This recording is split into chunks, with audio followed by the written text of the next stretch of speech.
selaku dosen pengampu mata kuliah Public Speaking, dan tak lupa pula teman-teman seperjuangan yang saya banggakan. Mungkin dari tadi yang dibahas terlalu umum ya, semacam apa ya, komunikasi, nyambung ke komunikasinya. Sekarang saya yang mode dakwah. Alhamdulillah. Mungkin ini tema yang sangat apa ya, biasa aja gitu. Soalnya bersyukur gitu kan. Tapi untuk mengaplikasikannya kita itu sepertinya susah loh. Dan untuk mengingatnya bersyukur itu juga susah, seperti itu. Kata syukur berasal dari bahasa Arab, yaitu syakaro yashkuru, syukran, yang berarti berterima kasih.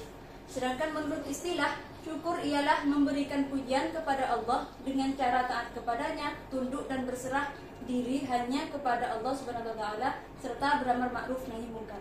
Sederhananya ya, jika kita diberi sesuatu oleh seseorang, maka kita perlu berterima kasih.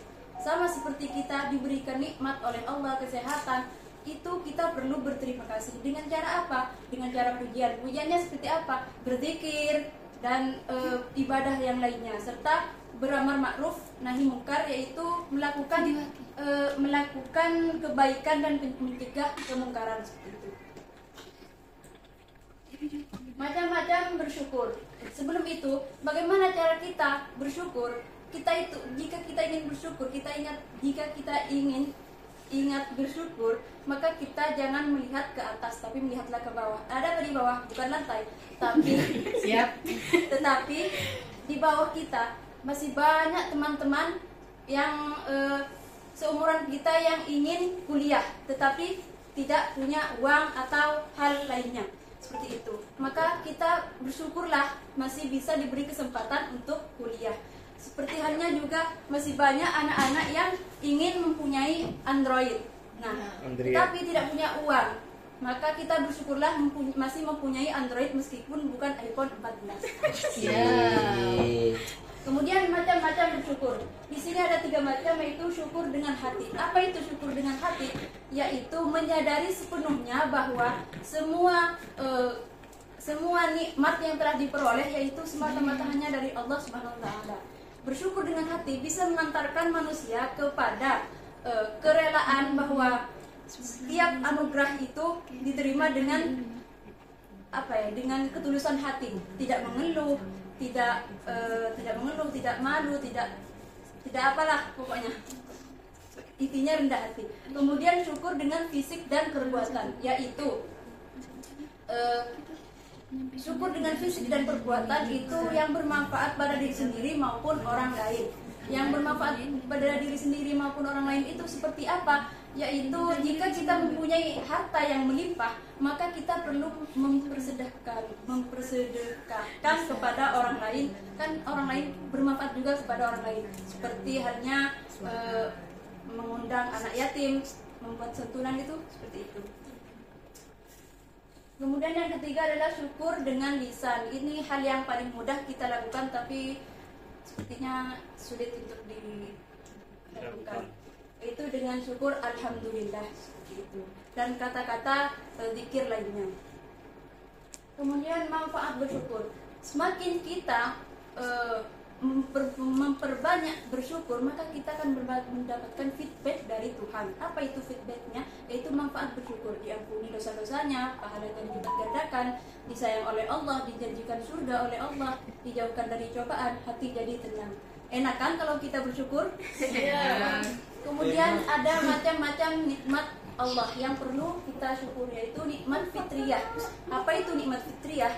Yaitu nikmat yang ada dalam diri kita sendiri. Misalnya, kita diberi tangan, diberi kepala, diberi kaki, diberi mata, dan anggota tubuh lainnya. Itu perlu kita syukuri meskipun seandainya tidak memiliki rupa yang terlalu cantik, seperti itu. Kemudian nikmat ikhtiyariyah, yaitu nikmat yang berasal dari usaha kita sendiri. Usaha kita sendiri itu seperti kita harta, jabatan, dan posisi lainnya, seperti posisi jabatan lainnya, mempunyai harta, mobil, tanah, dan lain sebagainya. Nah, itu perlu disyukuri dengan cara bersedekah, karena pada dasarnya apa yang kita punya perlu disedekahkan, seperti itu.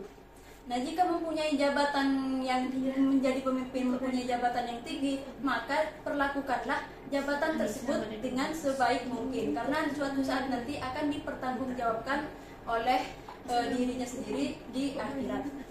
Kemudian nikmat alamah. Nikmat alamah adalah nikmat yang berasal dari alam, seperti air, udara, tumbuh-tumbuhan, tanah, dan lain sebagainya. Nah, itu perlu disyukuri. Dengan cara apa? Dengan melestarikan, dengan menanam penghijauan dan menjaga kerusakan lingkungan. Kemudian yang keempat, nikmat diniyah, yaitu nikmat agama.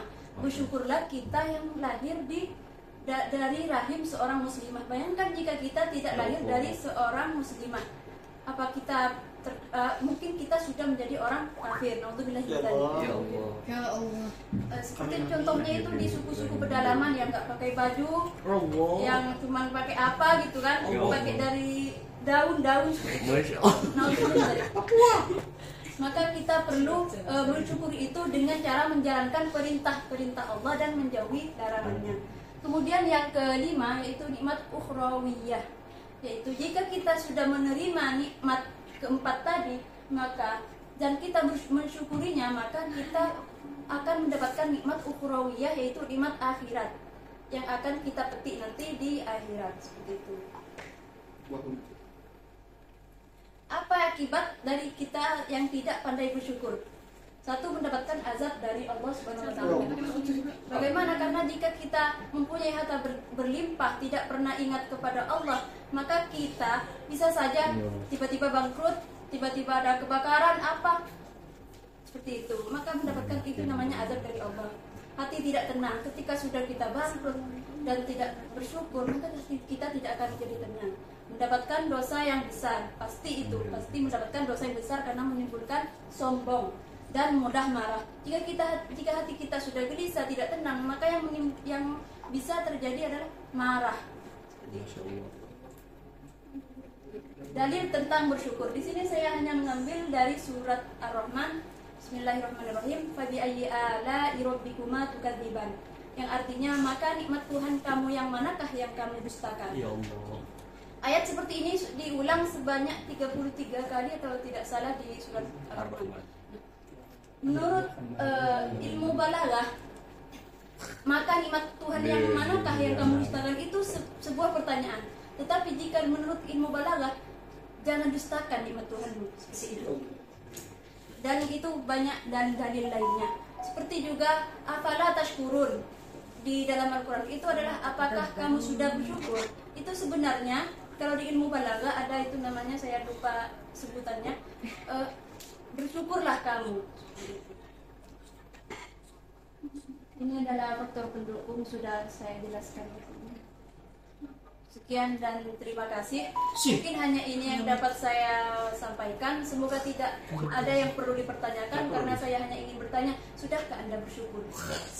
Assalamualaikum warahmatullahi wabarakatuh. Waalaikumsalam. Tepuk tangan kepada Mama.